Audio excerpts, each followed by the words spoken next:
11 de julho, tema 2. São Bento Abade, padroeiro da Europa. Memória. Pontos a meditar. 1. Raízes cristãs da Europa. 2. Necessidade de uma nova evangelização. 3. Tarefa de todos. Fazer o que estiver ao nosso alcance. São Bento nasceu em Núcia, Itália, por volta do ano 480, depois de ter recebido uma formação esmerada em Roma. Começou a praticar a vida eremítica em Subíaco, onde reuniu alguns discípulos. Mais tarde, mudou-se para Cassino, onde fundou o célebre mosteiro de Monte Cassino. Escreveu a regra da vida monástica, cuja difusão lhe valeu o título de pai dos monges do Ocidente, e que teve e continua a ter grande influência em muitos estatutos da vida religiosa. Morreu em Monte Cassino no dia 21 de março de 547. Mas desde os fins do século VIII, a sua festa começou a ser celebrada em muitos lugares.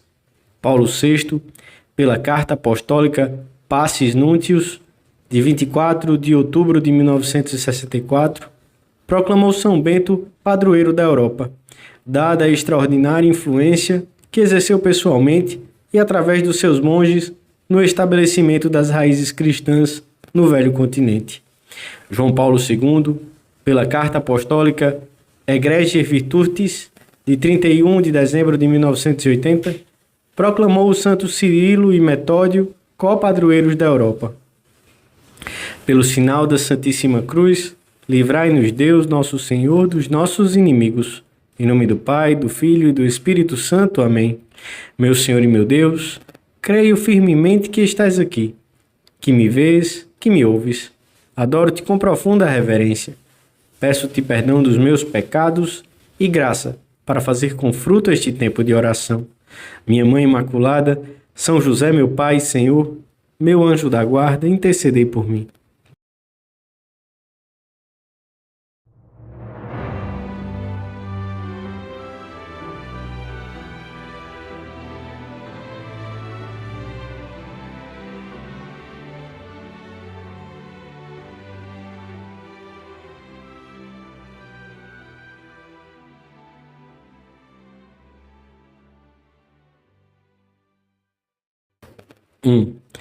Ao comemorar o 15º centenário do nascimento de São Bento, o Papa João Paulo II recordou o trabalho gigantesco desse santo, que contribuiu extraordinariamente para a configuração do que mais tarde seria a Europa.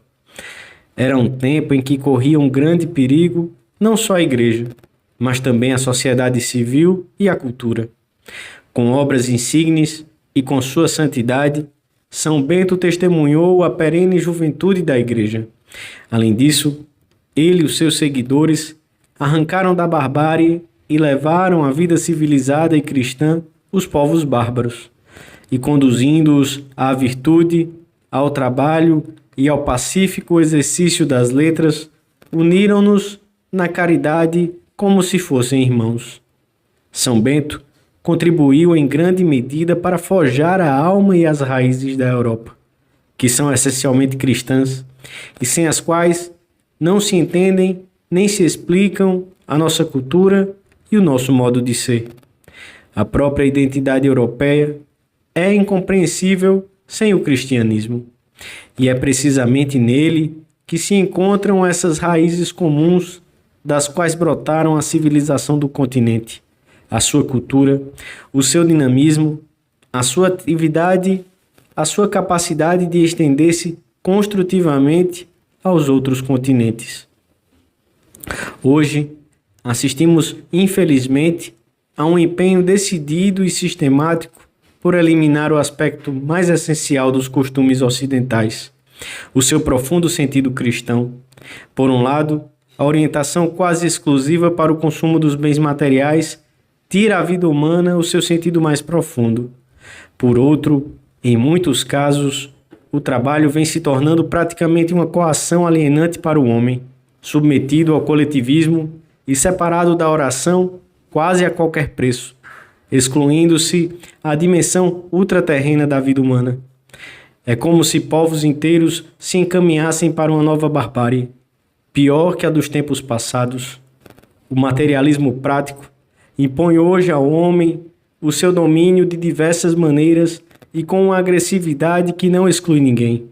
Os princípios mais sagrados, que foram guia seguro do comportamento dos indivíduos e da sociedade, vêm sendo deslocados por falsos argumentos a propósito da liberdade, da sacralidade da vida, da indissolubilidade do matrimônio, do autêntico sentido da sexualidade humana, da atitude correta perante os bens materiais que o progresso trouxe consigo.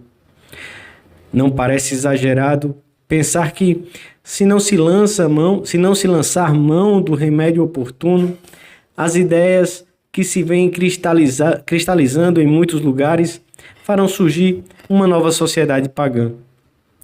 Por influência do laicismo, que prescinde de toda a relação com Deus, não são poucas as legislações em que os direitos e deveres do cidadão se estabelecem sem nenhuma referência a uma lei moral objetiva.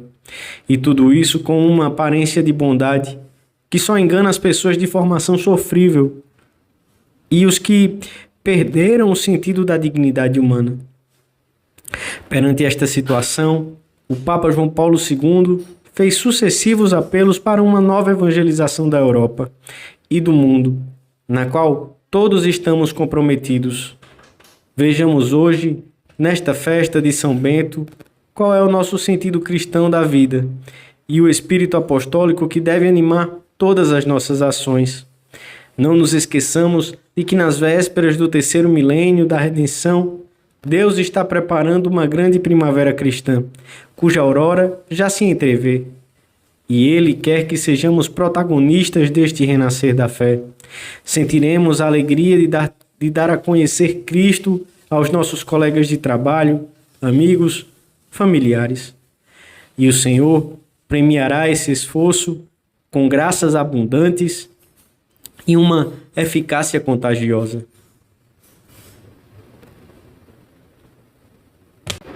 2.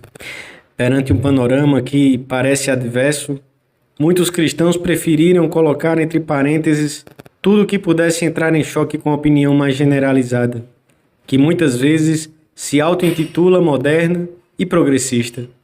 E a força de colocarmos entre parênteses o que nos incomoda num problema, escreve um pensador dos nossos dias, para não nos separarmos dos nossos companheiros, corremos o risco de enterrar em nós aquilo que é essencial, aquilo que explica o sentido do nosso viver cotidiano. Nenhum cristão pode permanecer à margem das grandes questões humanas que o mundo suscita. Não podemos cruzar os braços quando uma sutil perseguição condena a igreja a morrer de inanição, relegando-a para fora da vida pública e, sobretudo, impedindo-a de intervir na educação, na cultura, na vida familiar. Não são direitos nossos, são de Deus, e foi Ele que os confiou a nós, os católicos, para que os exerçamos. Perante esta situação, cujas consequências observamos todos os dias, temos que sentir a urgência de recristianizar o mundo, essa parcela do mundo, talvez pequena, em que se desenvolve a nossa vida. Cada um de nós deve perguntar-se de verdade: que posso fazer na minha cidade, no meu lugar de trabalho, na minha escola ou na minha universidade, nessa agremiação social ou esportiva que pertenço, etc., para que Jesus Cristo reine efetivamente nas almas e nas atividades? Pensem-no diante de Deus, peçam conselho, rezem e lancem-se com santa agressividade, com valentia espiritual, à conquista desse ambiente para Deus. A tarefa de recristianização da Europa e do mundo não pode ser encarada como missão exclusiva dos que exercem uma influência política ou pública considerável. Pelo contrário, é tarefa de todos. Voltamos a evangelizar de novo o nosso mundo quando vivemos como Deus quer, quando os pais e as mães de família, começando pela sua conduta, pelo modo de conviverem com os vizinhos e com as pessoas que os ajudam no serviço doméstico, educam seus filhos no desprendimento das coisas pessoais, no sentido do dever, na austeridade de vida, no espírito de sacrifício em prol dos mais idosos e dos mais necessitados. Cooperam na recristianização do mundo os pregadores e catequistas que recordam sem cansaço e sem reducionismos oportunistas toda a mensagem de Cristo. Os colégios que, tendo em conta os objetivos para os quais foram fundados, formam realmente seus alunos no espírito cristão. Os profissionais que, embora isso lhes acarrete prejuízos econômicos, se negam a práticas imorais, comissões injustas, aproveitamento desleal de informações e influências, intervenções médicas que contradizem a lei de Deus, mensagens publicitárias que ajudam a sustentar emissoras ou publicações claramente anticristãs. Evangelizamos, enfim, o mundo quando nos empenhamos sem desfalecimento no apostolado pessoal, baseado na amizade que é eficaz em todas as circunstâncias. Que fazemos?